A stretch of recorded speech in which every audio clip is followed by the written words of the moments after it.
જો પિતૃ તમારાથી ખુશ નથી કે પછી નારાજ છે તો તમે ગમે તેટલા દાન પુણ્ય કરી લો, પિતૃ દોષ તો વ્યક્તિને નડશે જ. માનવામાં આવે છે કે મૃત્યુ પછી પૂર્વજોની આત્મા સૂક્ષ્મ રૂપમાં વિદ્યમાન રહે છે અને એના વંશજોનું આચરણ, જીવનશૈલી અને કર્મો પર દ્રષ્ટિ પણ રાખે છે.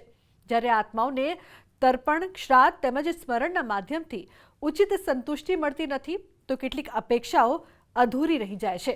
આ સ્થિતિને પિતૃઓની નારાજગી કહેવાય છે.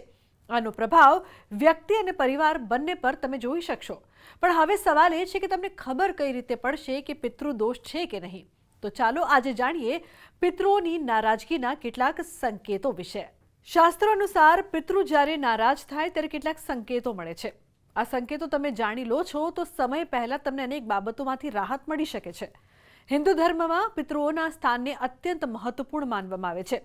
તો જાણો પિતૃઓની નારાજગીના સંકેતો વિશે. આ સંકેતો પરથી જાણી શકશો પિતૃઓની નારાજગી.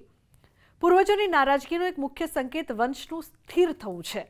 આ કારણે પરિવારમાં સંતાન પ્રાપ્તિમાં વિઘ્નો આવી શકે છે. આ સાથે સંતાનહીનતાની સમસ્યા ઉત્પન્ન થાય છે.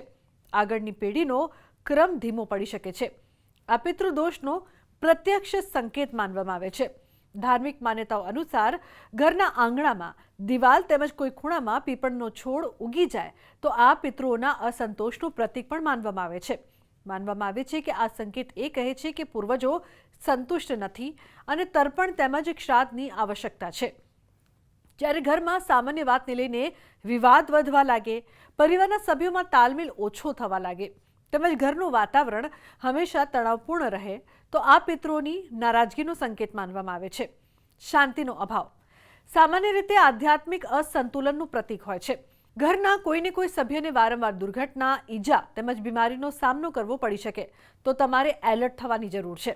આ પિતૃઓના અપ્રસન્ન થવાનું પરિણામ માનવામાં આવે છે. હવે સૌથી મોટો સવાલ એ છે કે કેવી રીતે આ નારાજગીને દૂર કરશો? આ સંકેતોના માધ્યમથી પિતૃઓ એ દર્શાવે છે કે એમને તૃપ્ત કરવાની આવશ્યકતા છે. શ્રાદ્ધ, તર્પણ, પિંડદાન, પંચબલી કર્મ અને નિયમિત સ્મરણના માધ્યમથી પિતૃઓની આત્માને શાંતિ મળે છે. જ્યારે પિતૃઓ પ્રસન્ન થાય છે ત્યારે પરિવારમાં સુખ, સમૃદ્ધિ અને શાંતિનો વાસ થાય છે. પિતૃદોષ એ શું છે? સૌથી પહેલી વાત એ છે કે જ્યારે આપણા પિતૃઓની ગતિ થઈ હોય એવા સમયમાં આપણે કોઈ પણ પ્રકારનું એમના પાછળ શ્રાદ્ધ ક્રિયા છે, તર્પણ ક્રિયા છે, દાન ક્રિયા છે ન કરી હોય તો આપણા જીવનમાં અવશ્ય ક્યાંક ને ક્યાંક પિતૃદોષ લાગી શકે છે. એના લક્ષણો શું છે? તો ઘરમાં કોઈ વાત ન હોય, નાની વાતમાં ઝઘડો મોટો થઈ જાય, પતિ પત્નીને, બાળકોની અંદર મતભેદ રહે, નાની મોટી બીમારીઓ અસંખ્ય સતત આવતી રહે. બીમારી પણ એવી આવે જે રિપોર્ટમાં કોઈ દિવસ પકડાય નહીં. આવા વંશવૃદ્ધિમાં પ્રોબ્લેમ થાય, બાળકો ન થવા ઇત્યાદિ નાની મોટી અશાંતિઓ પિતૃદોષના લીધે આપણા જીવનમાં આવતી હોય છે. તો એની માટે તમે શ્રેષ્ઠ ઉપાય શું છે? તો સૌથી પહેલાં તમારે ત્રિપિંડી શ્રાદ્ધ કરાવવું જોઈએ, નારાયણ બલિ કરાવવી જોઈએ અને જરૂર પડે તો પંચબલી કર્મ કરાવવું જોઈએ. નિત્ય પિતૃઓની કૃપા હેતુ જ્યારે મંદિરે તમે દીવો કરો એની સાથે જ્યાં પાણીનું સ્થાન છે, માટલું રાખીએ છીએ ત્યાં પણ જય પિતૃનારાયણ બોલી અને દીવો પ્રજ્વલિત કરો તો પણ આપણને આંશિક રાહત પ્રાપ્ત થતી હોય છે.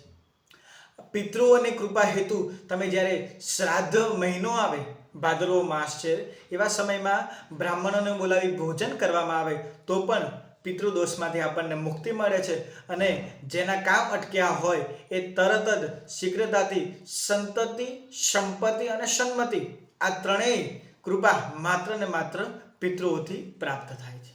તો આજના અમારા આ અહેવાલમાં બસ આટલું. ફરી મળીશું એક નવી અને મહત્વપૂર્ણ જાણકારીની સાથે. પરંતુ પિતૃદોષને લગતી આજની આ જે સમસ્યા છે તેની જાણકારી વધુમાં વધુ લોકો સુધી પહોંચાડો, જેથી કરીને લોકોને પિતૃદોષ અને તેના નિવારણ વિશેના ઉપાયો વિશે ખબર પડે.